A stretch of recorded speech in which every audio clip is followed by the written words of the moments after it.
علم و حکمت کے تعلق سے نیک لوگوں میں شامل ہونے کی دعا کی، اور اپنے نام کو بعد میں آنے والوں کے لیے نیک نامی کے ساتھ زندہ رہنے کی دعا کی۔ اللہ کے نبی صلی اللہ علیہ وسلم بھی آخری وقت میں یہی دعا کرتے تھے، اللہم بالرفیق الاعلیٰ، اے اللہ مجھے رفیق اعلیٰ تیرے ساتھ ملا لے، اللہم الحقنی بالصالحین، اے اللہ نیک لوگوں میں مجھے بلا لے۔ میرے بھائیوں، جو لوگ بوڑھے ہو چکے ہیں یا جو لوگ زندگی کے آخری پڑاؤ میں ہیں، ان کو اس دعا کا اہتمام کرنا چاہیے، وَأَلْحِقْنِي بِالصَّالِحِينَ، اے اللہ مجھے صالح لوگوں میں شامل فرما لے۔ اسی طریقے سے اللہم بالرفیق الاعلیٰ، اے اللہ مجھے رفیق اعلیٰ میں ملا دے، نیک لوگوں میں پہنچا دے۔ تو یہ اللہ کے نبی صلی اللہ علیہ وسلم بھی دعا کرتے تھے۔ اسی طریقے سے حضرت ابراہیم علیہ السلام کی 8ویں دعا جنت کے وارثوں میں شامل ہونے کی دعا۔ جو لوگ جنت میں جا چکے ہیں، اے اللہ جنت کے وارثین میں مجھے بھی بنا لے۔ اللہ حضرت ابراہیم نے دعا کی، وَاجْعَلْنِي مِنْ وَرَثَةِ جَنَّةِ النَّعِيمِ، اور اے اللہ مجھے نعمت والی جنتوں کا وارث بنا، وہ جنت جو تیری نعمتوں سے بھری ہے وہ اس کا وارث بنا، یعنی جنتیوں میں مجھے شامل فرما۔ تو دنیا کی بھی دعا اور آخرت کی بھی دعا۔ اسی طریقے سے حضرت ابراہیم علیہ السلام کی 9ویں دعا جو ہے قیامت کے دن کی رسوائی سے بچنے کی دعا۔ میرے بھائیوں، اگر آج کوئی انسان عزت ملے گا کتنے لوگوں کے سامنے، یا اگر کوئی انسان ذلیل ہوگا تو کتنے لوگوں کے سامنے؟ کل اولین اور آخرین کا اجتماع ہوگا، آدم علیہ السلام سے لے کر کے قیامت کی صبح تک پیدا ہونے والے تمام انسان موجود رہیں گے۔ جس کو عزت ملے گی سارے انسانوں کے ساتھ ملے گی، سب کے سامنے ملے گی، اور جس کو ذلیل کیا جائے گا سب کے سامنے ذلیل کیا جائے گا۔ اصل عزت آخرت کی عزت ہے، اور اصل ذلت آخرت کی ذلت ہے۔ میرے بھائیوں، اس لیے دنیا میں کتنے لوگ ایسے ہیں جو دنیا میں تو عزت کی زندگی گزارے ہیں، لیکن قیامت کے دن ذلت اور رسوائی کا سامنا کرنا پڑے گا۔ اس لیے جہاں ہم دنیا کے لیے بہت ساری دعائیں کرتے ہیں، آخرت کے لیے دعا کریں کہ اللہ تبارک و تعالیٰ آخرت کی ذلت اور رسوائی سے ہماری حفاظت فرمائے، جیسا کہ حضرت ابراہیم علیہ السلام نے دعا کی، رب وجعلنی من ورثۃ جنت النعیم، اور اے اللہ مجھے جنتوں نعمتوں والی جنت کا وارث فرما۔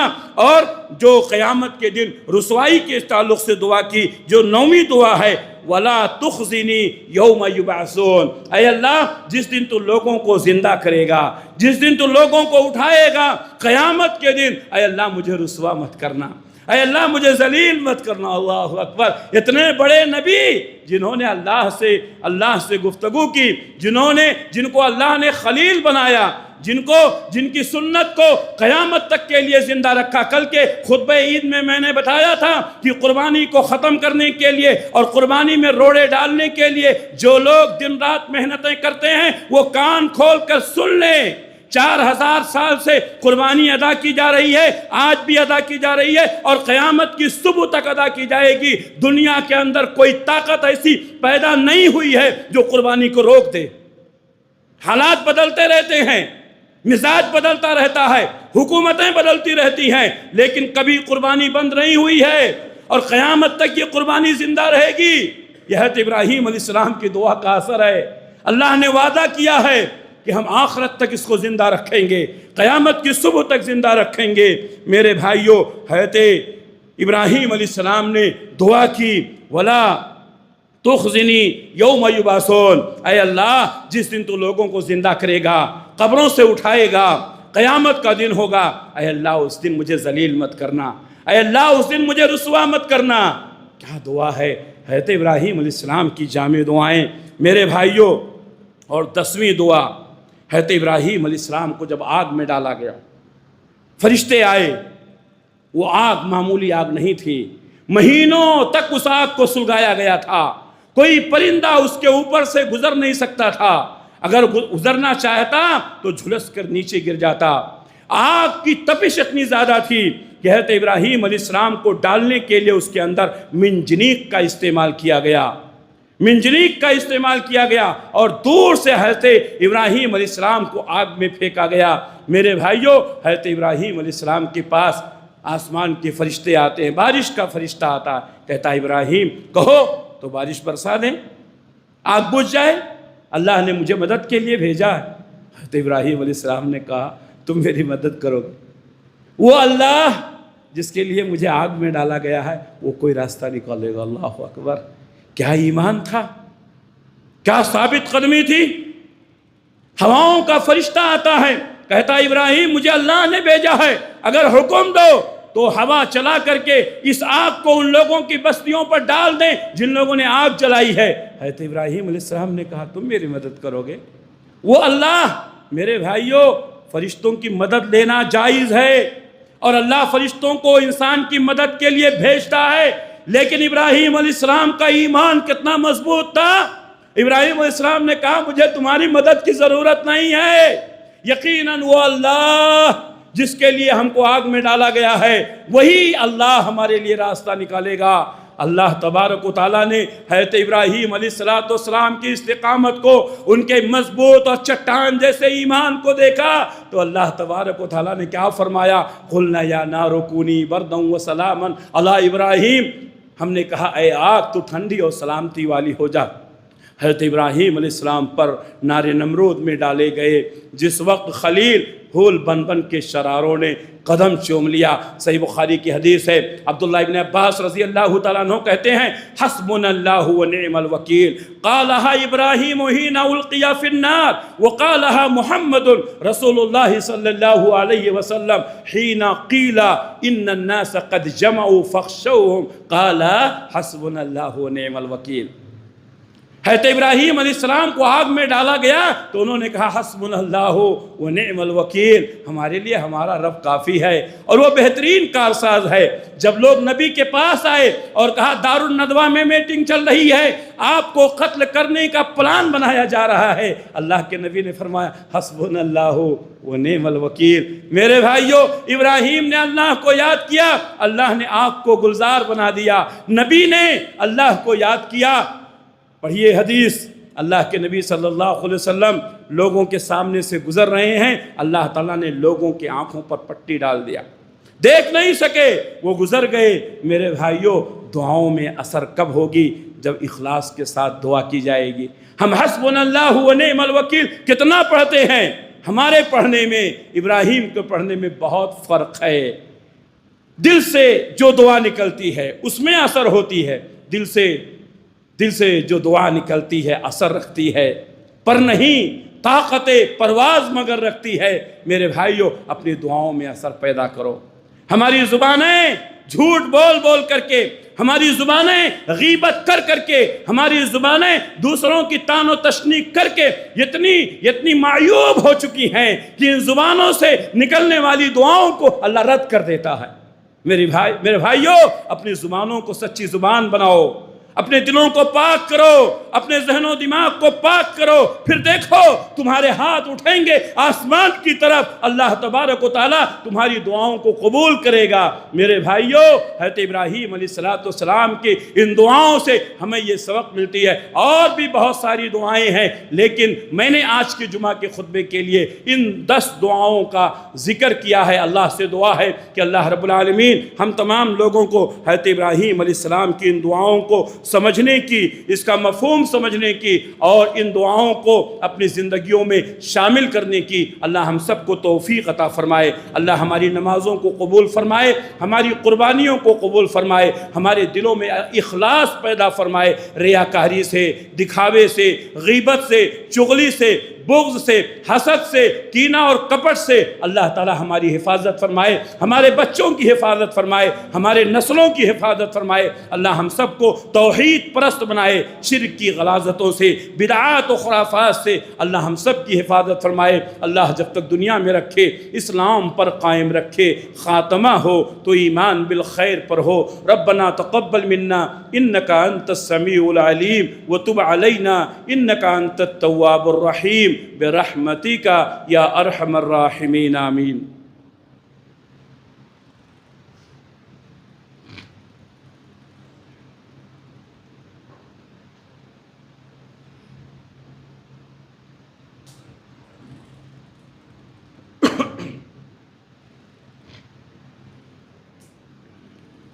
الحمد للہ الحمد لله نحمده ونستعينه ونستغفره ونعوذ بالله من شرور أنفسنا ومن سيئات أعمالنا من يهده الله فلا مضل له ومن يضلله فلا هادي له وأشهد أن لا إله إلا الله وحده لا شريك له وأشهد أن محمدا عبده ورسوله أما بعد فإن خير الحديث كتاب الله وخير الهدي هدي محمد صلى الله عليه وسلم وشر الأمور محدثاتها وكل محدثة بدعة وكل بدعة ضلالة وكل ضلالة في النار. فأعوذ بالله السميع العليم من الشيطان الرجيم. بسم الله الرحمن الرحيم. إن الله وملائكته يصلون على النبي يا أيها الذين آمنوا صلوا عليه وسلموا تسليما. اللهم صل على محمد وعلى آل محمد كما صليت على إبراهيم وعلى آل إبراهيم إنك حميد مجيد. اللهم بارك على محمد وعلى آل محمد كما باركت على إبراهيم وعلى آل إبراهيم إنك حميد مجيد. اللهم انصر من نصر دين محمد صلى الله عليه وسلم وجعلنا منهم واخذل من خذل دين محمد صلى الله عليه وسلم ولا تجعلنا منهم. عباد الله رحمكم الله، إن الله يأمر بالعدل والإحسان وإيتاء ذي القربى وينهى عن الفحشاء والمنكر والبغي يعظكم لعلكم تذكرون. اذكروا الله يذكركم ودعوه يستجب لكم ولذكر الله أكبر. واقيموا الصلاة.